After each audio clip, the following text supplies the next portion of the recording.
todos. Boa noite. Ah, que legal. Então, muito boa noite para vocês. Hoje a gente tem a nossa diretora mediúnica, a Silvia, que vai fazer a palestra de encerramento das atividades da casa, né, as palestras, atividades públicas da casa. E o tema da palestra não podia ser mais, como é que eu vou colocar? Propício, obrigado. Jesus e o Natal. Vamos cobri-la com os nossos mais positivos pensamentos.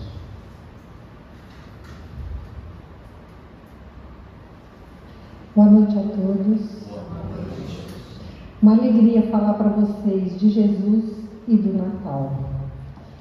Essa época festiva, a nossa cidade fica tão linda, a nossa casa toda enfeitada, né?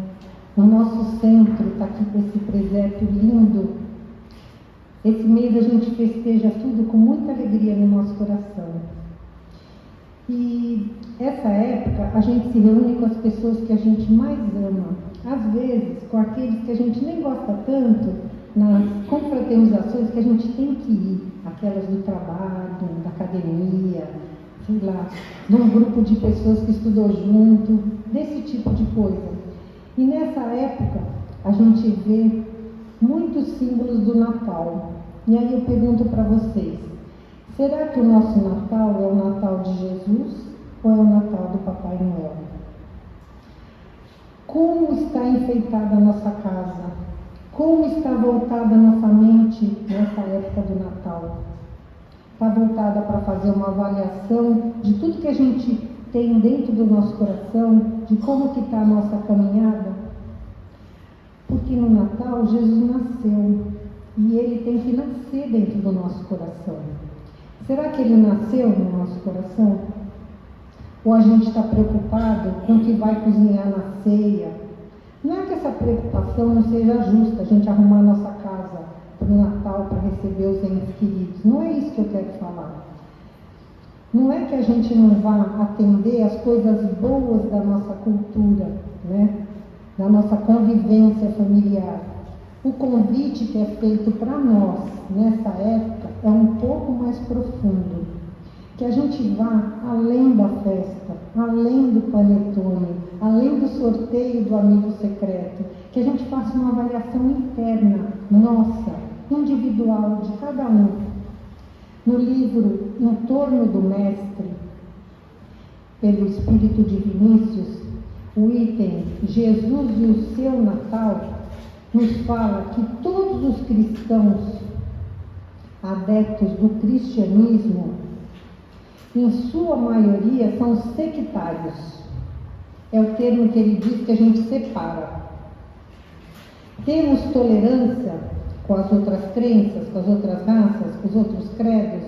Ele diz que esse mal não é do cristianismo, não é da nossa doutrina, é dos homens. A gente quer que tudo seja do jeito da gente, para com todos que a gente convive, que a gente conhece. Então, faz parte do nosso momento evolutivo, tipo, eu estou certo, a minha doutrina é a melhor, a do outro não é legal, está errada, não é assim. Então ele nos convida para pensar o que é Jesus na vida de cada um de nós, para a gente conhecer Jesus. E aí, Jesus com a sua aura amorosa envolve todo o nosso planeta com seu amor. Será que esse amor é só para os cristãos? Gente, em 1978, quando começou a falar muito do Chico Xavier, a NASA dos Estados Unidos mandou seus cientistas aqui virem medir a aura do Chico Xavier. E eles mediram com seus aparelhos eletrônicos e a aura do Chico chegou a 10 metros. Uma pessoinha, imagina a aura de Jesus, envolve todo o nosso planeta. Imagina que o Chico daqui e até o meio do salão com a aura dele. A gente, quando consegue ver a aura de alguém, a gente vê em volta, assim, só aquele brilhinho, né? Então, a gente está tentando elevar a nossa aura nesse momento. Então, cristão é o espírita, É o católico, é o protestante, é o evangélico, tá. E os outros? Onde eles estão? Os ateus, aquelas seitas lá do Oriente, do Ocidente, que nem o nome de Jesus não é falado, é um outro nome. Será que eles estão longe dessa influência amorosa do governador do nosso planeta? Ele que acompanhou, Jesus acompanhou a formação da Terra, gente. E na época que o nosso planetinha estava sendo criado, ele já era Jesus, do jeito que ele é hoje, né? Já era tudo. Então, vamos imaginar a magnitude desse Espírito. Será que a gente consegue mensurar tudo que é Jesus? Para a gente é difícil. Será que dentro do coração de Jesus tem divisões? Não tem. E o Espírito de Vinícius, nessa lição, ele diz o quanto a gente ainda está atrasado em compreender a mensagem do Cristo. Diz que temos muito a nos desenvolver dentro dos ensinos do nosso Mestre Jesus. Quando a gente entender, na verdade, quando a gente sentir que a gente pode agir diferente diante do nosso próximo, a gente vai compreender a mensagem do Cristo. Jesus não tem dificuldade nenhuma em entender se aquele ser é do sul, é do norte, é do oriente, é do ocidente, é dessa crença ou daquela outra, ou se chama ele com outro nome. Ele tem a humanidade toda para cuidar. E esse nosso guia só fala de amor, o tempo todo falando de amor. Isso não tem religião, não tem território, não tem raça, não tem geografia, não tem nada. O amor de Jesus é universal, se estende por todo o universo, só que ele ganhou um planeta para cuidar e é o nosso. E é para a gente que ele dedica todo esse amor e nos dá a oportunidade de a gente se tornar pessoas melhores, né? Então, isso nos lembra o nosso Evangelho segundo o Espiritismo, o capítulo 17, que é assim bem difícil, que chama-se Sede Perfeitos. Aí, no item 4, tem os bons espíritas, é isso que eu vou falar hoje. Embora o item 3 é o homem de bem. Gente, o homem de bem é aquele que tem aquele mundo de virtudes. Ele é amoroso, é caridoso, é benevolente, é tolerante, sabe perdoar, é humilde, é manso, é pacífico. É aquilo tudo que a gente está tentando se melhorar. Tudo que ainda falta para a gente chegar lá. Esse é o homem de bem. E aí a gente lê isso aí e fala, meu Deus, eu não sou uma pessoa do bem ainda. Estou tentando ser do bem, mas eu não sou totalmente do bem. Aí em seguida tem os bons espíritas. Então a gente vai ler os bons espíritas que começa assim. O espiritismo bem compreendido, mas sobretudo bem sentido, nos conduz forçosamente aos resultados do homem de bem. Então, todo espírita que compreende e sente bem a mensagem do Cristo é uma pessoa de bem, né? E o verdadeiro espírita cristão se torna uma pessoa de bem e um e o outro são a mesma coisa. Então, a gente é carregado de virtudes quando a gente é um bom espírita. Então, o bem sentido nessa frase, que ele fala, o espiritismo bem compreendido, mas sobretudo bem sentido, o bem sentido nessa frase, essa é a nossa dificuldade. Que compreender, cá entre nós, todo mundo aqui já compreendeu tudo. Esse quesito aí a gente não tem dúvida. Porque se a gente for pensar na doutrina de Jesus, os ensinamentos que ele deu quando ele esteve aqui, tudo que a gente leu sobre o seu Evangelho, a gente entende, compreende e aceita que ele veio ensinar o amor.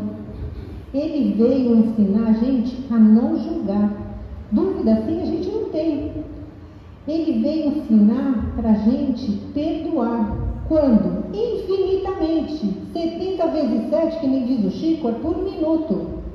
Perdoar sempre, relevar, deixar para lá. A pessoa está em outro nível de entendimento. Você está esclarecido? Releva. Difícil. Muito difícil para a gente fica magoado. Nem olhou para minha cara, atravessou a rua, não me viu, fingiu que não me viu. A gente já fica todo incomodado. Deixa. Faça a sua parte, olha para a pessoa. estou aqui, tudo bem com você? A gente tem que relevar, deixar para lá. Então, tudo muito bem entendido na mensagem de Jesus. Agora, falando do Espiritismo, a gente também não tem dúvidas da sobrevivência da alma na morte do corpo. A gente entende tudo aqui. A gente escuta toda semana. A gente vê nos livros mensagens dos Espíritos sobreviveram.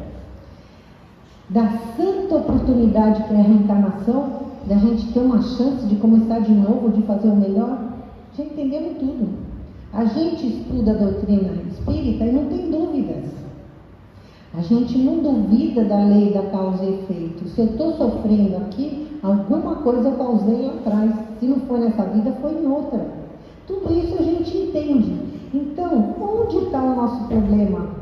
Se a gente entendeu tudo bem entendido para ser um bom espírita, é simples, gente, está no nosso sentimento. A gente tem que melhorar no nosso coração, no nosso sentimento. A gente já entendeu tudo, está tudo bem compreendido. As mensagens dos Espíritos, a mensagem que Jesus deixou para nós há 2000 anos. O segundo passo que a gente tem que dar é sentir o Evangelho de Jesus dentro da gente, dentro do nosso coração.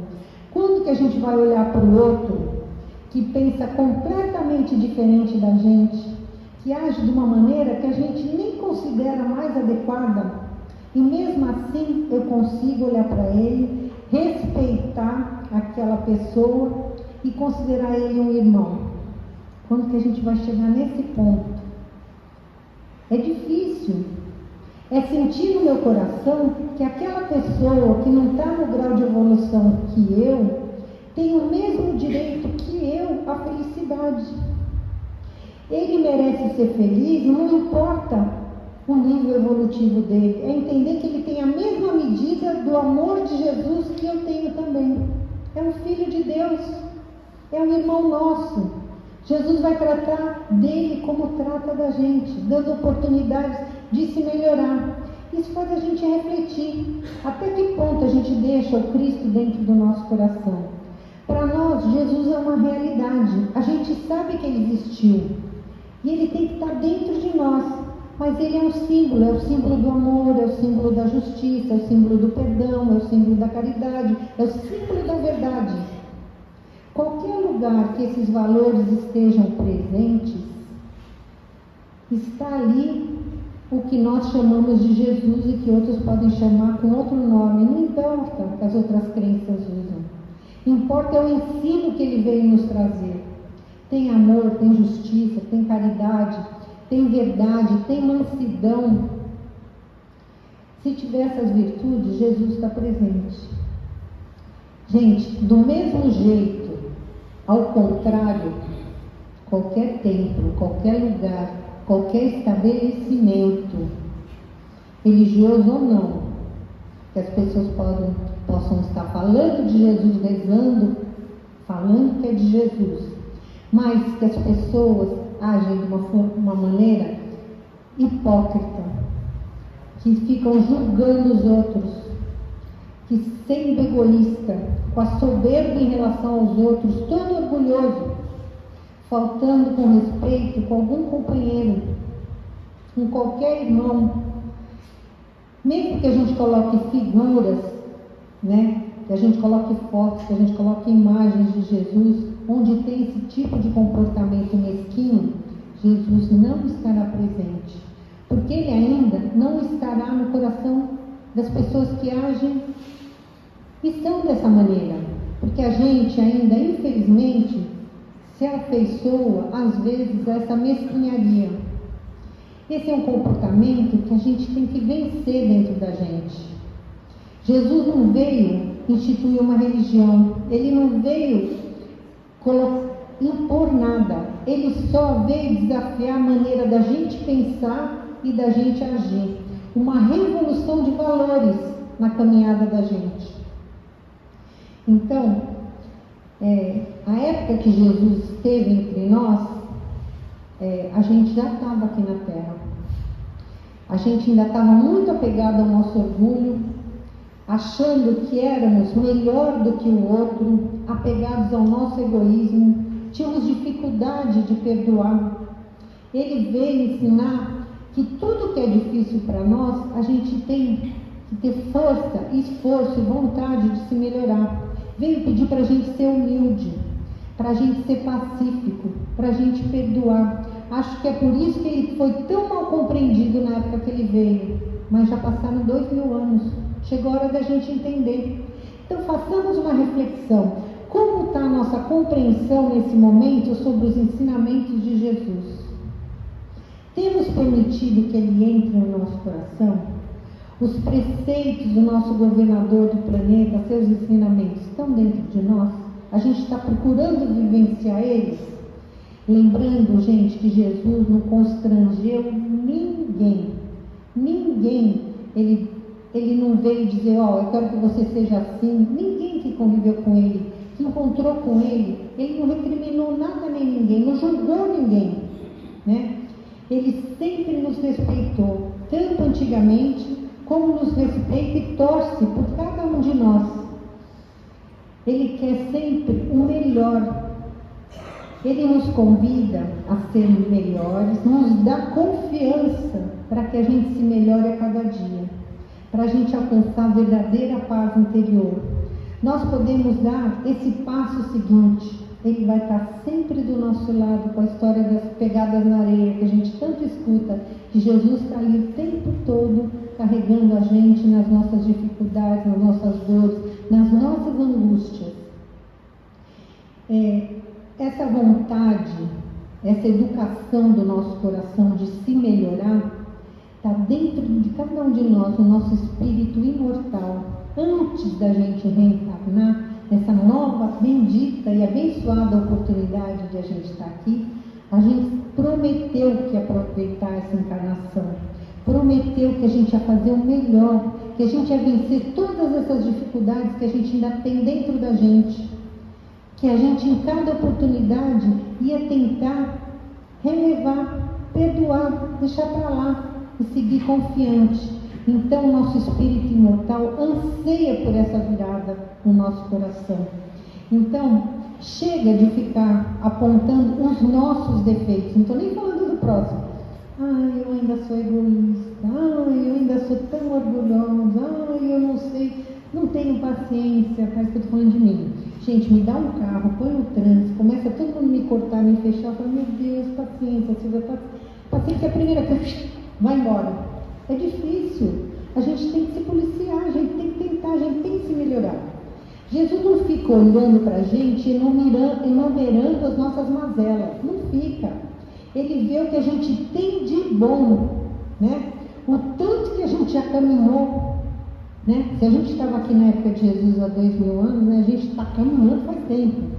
E repara o quanto a gente evoluiu, quanto que o nosso coração deu a volta por cima. E é por isso que a gente se reúne nessa casa, né? É por isso que toda semana a gente ouve os ensinamentos do Mestre nas palestras, nos estudos, procurando se melhorar, procurando evoluir.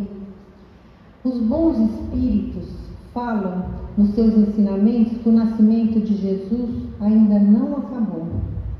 Ele continua perpetuamente nascendo dentro do coração de cada um de nós. Tem tanta gente que passa por uma dificuldade, vai parar numa penitenciária, chega lá, encontra o Evangelho e se renova. Tem tanta gente que ainda está nascendo Jesus no coração. A gente já tem Jesus lá dentro. Vamos se esforçar para se melhorar. No meu coração, ele continua nascendo, gente. Não nasceu plenamente ainda.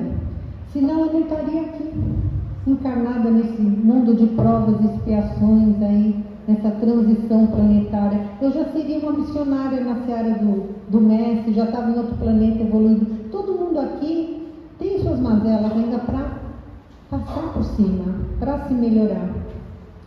A gente tem compromisso de se melhorar, aplicando os ensinamentos, a mensagem de Jesus. Não pensar, eu nasci assim, esse é meu jeito, não vou mudar, faz tempo que eu tenho. Gente, já pensou as pessoas dentro da sua casa, tendo que conviver com você, que está lá, que nem Gabriela, eu nasci assim, né? Não dá. Tenta se melhorar, as pessoas que convivem com você têm dificuldade. E você está aqui numa oportunidade justamente para isso. Então, Jesus pacientemente está esperando há 2000 anos para entrar dentro do nosso coração. Acenou que nos espera que a gente abra as portas do nosso coração para o amor ao próximo, para a caridade. É a história daquele quadro bonito que a gente vê em tantos livros que colocam. O Richard Simonetti colocou o autor do quadro, eu não lembro, que está Jesus com uma lanterninha parada diante de uma porta bonita, de madeira ali, com a sua lanterninha iluminada. E aí perguntaram para o autor: o senhor esqueceu de colocar a maçaneta na porta, errou a sua obra de arte. Ele fala: não, está certíssima. A maçaneta está do lado de dentro, essa porta é o coração do homem, só ele pode abrir. Jesus está ali aguardando com a sua luz. Nós somos esses. Há 2000 anos, Jesus está paradinho na porta com a lanterninha, mostrando o caminho para a gente chegar à angelitude, à perfeição, a espírito puro. É só se melhorando aqui dentro, abrindo o coração para Jesus. Então, esse convite do Vinícius nesse livro, Em Torno do Mestre, é aceitar Jesus no nosso coração, deixar o Natal entrar dentro dos nossos sentimentos. Nós só vamos ter Jesus no nosso coração se a gente tiver a vontade de nos melhorar. Cada um de nós pode se melhorar. E essa época do Natal, a gente é mais solidário, a gente tem um coração mais amoroso, e a gente pode fazer o melhor. O convite é sermos solidários. Sempre que a gente tiver uma oportunidade abençoada no nosso caminho, ser bom para alguém a cada hora, a cada instante, não nas cestinhas de Natal, sacolinhas de Natal, nesse mês que a gente sempre fica mais fraterno. Então, isso trará a paz para o nosso coração. Aí eu tenho uma história para contar para vocês. É um conto de Natal. A história é simples, é comovedora. Tudo começou porque o Mike odiava o Natal. Claro que ele não odiava o verdadeiro sentido do Natal, mas os aspectos comerciais do Natal, né? Os gastos excessivos, aquela corrida frenética de última hora para presente para um parente, para um amigo, para um conhecido, aquela parentela que não vinha e todo mundo sai correndo para preparar um monte de coisa, comprar um monte de coisa. Sabendo como ele se sentia, certo ano a esposa dele decidiu deixar de lado o que dava para ele: gravata, camisa, um chinelo novo, né? E procurou fazer algo bem especial para que o Mike gostasse do Natal, sentisse a alegria de uma época tão festiva. E aí a inspiração veio de uma forma nada comum. O filho deles, o Kevin, tinha 12 anos. Na época, fazia parte da equipe de luta livre da escola. E aí, pouco antes do Natal, houve uma disputa especial contra a parte mais pobre da cidade. Esses jovens chegaram para a competição usando uns tênis tão velhos, tão esfolados, que parecia que o que segurava aqueles tênis era o cardaço que dava a volta em cada um. As roupas todas bem assim velhinhas, dava dó.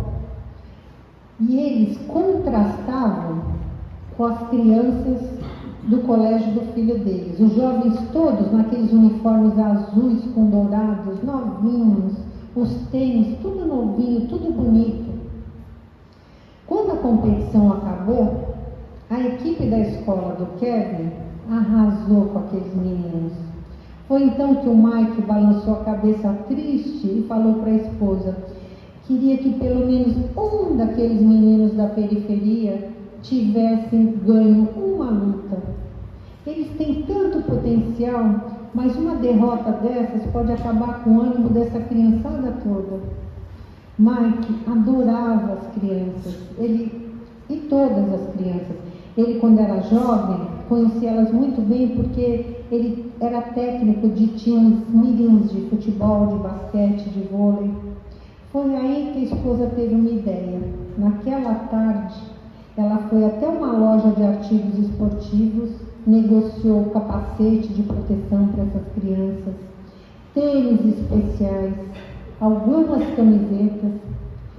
Sem se identificar, ela mandou tudo escrito presente de Natal para a associação que patrocinava aquelas crianças, aquela equipe da periferia. Na véspera do Natal, ela colocou um envelope no pé da árvore de Natal, junto com os presentes das crianças, dos filhos. E aí dentro tinha um bilhete contando tudo que ela tinha feito pelas crianças e que esse era o presente dela para ele naquele Natal. O mais belo sorriso iluminou o rosto daquele homem naquele Natal. No ano seguinte, ela comprou ingressos para um jogo de futebol para um grupo de jovens com problemas mentais, que foram na maior alegria. No outro ano, ela enviou um cheque para 2 irmãos que tinham perdido parte da casa num incêndio na semana anterior ao Natal. O envelope passou a ser o ponto alto do Natal daquela família. Os filhos deixaram de lado seus brinquedos e ficavam esperando o pai pegar o envelope e revelar o que tinha dentro, o que a mãe tinha preparado de alegria para aquele pai. As crianças foram crescendo, os brinquedos foram sendo substituídos por presentes muito mais práticos. Mas o envelope nunca perdeu seu encanto. Até que um dia o Mike morreu. Chegou a época do Natal e a esposa estava se sentindo muito só, muito triste, quase sem esperanças, né? Mas na véspera do Natal, ela falou: eu vou preparar um envelope, como sempre fazia, não importa que ele não está aqui. Mas, para sua surpresa, quando ela foi pôr no dia 25, na manhã seguinte, o envelope no pé da árvore de Natal, havia 3 envelopes junto deles, cada um dos seus filhos, sem saber do outro, que havia colocado uma doação de Natal em nome daquele pai. Então, o verdadeiro espírito do Natal se chama amor. Isso qualquer um pode fazer com um pouquinho de boa vontade. Nessa época, a nossa capacidade de doação é sempre muito maior. Então, isso vai trazer para a gente a verdadeira felicidade, a verdadeira paz interior, quando a gente faz alguém feliz. Às vezes eu escuto assim: não tenho dinheiro, não posso. Vai ler alguma coisa para alguém, vai contar uma história, vai visitar, para ouvir o que a pessoa tem que falar. Tem muita gente que ninguém escuta a dor do coração dela. Chega: oi, vim te visitar, como você está? Deixa ela falar. É caridade, isso é amor ao próximo. Você está dando uma coisa tão valiosa para você, que é o seu tempo. Então, ter laços de amor, de amizade, de consideração pelo próximo, isso é a gente buscar Jesus. Então, aprendamos. É só convivendo com amor, com o outro, que a gente cresce, que a gente evolui. A gente só evolui encarnado. Desencarnado, quase nada. Aqui, com o próximo, qualquer próximo, é que a gente chega na nossa melhora individual. Então, nessa época do nascimento de Jesus, ele fica mais perto da terra, mais perto dos homens, e nos inclina à vontade de sermos bons, de encher o coração de esperanças, o nosso, da nossa melhora e do nosso próximo. Então, que seja Natal em nossos corações, que seja Jesus em nossos corações, hoje e sempre. A gente aprende aqui toda semana que Jesus é o caminho, é a verdade e é a vida. E a gente só vai ao Pai maior seguindo os ensinamentos do nosso Mestre. Que a gente possa sentir o Natal nascendo no nosso coração, sentir Jesus nascendo no nosso coração e fazendo melhor a cada dia. Essa é a mensagem de hoje, que Jesus nos abençoe. Fiquem na paz de Deus.